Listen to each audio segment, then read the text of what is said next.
نعلن اليوم وفاة الفنان أبو صوت الأرض، صوت الجبل، يعني شو يسموه يعني، وحتى قليلة بحقه.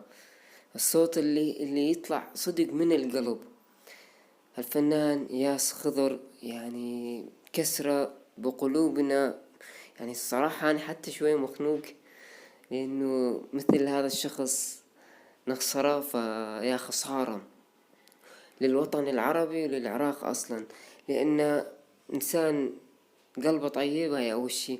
ثاني شي إنه الصوت اللي يمتلكه هائل. فما أعرف شو أقول.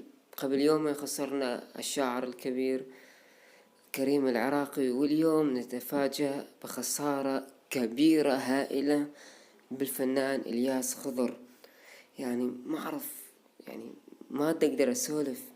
فأتمنى تترحموا له والله يرحمه، وإن شاء الله مثواه جنة يا رب.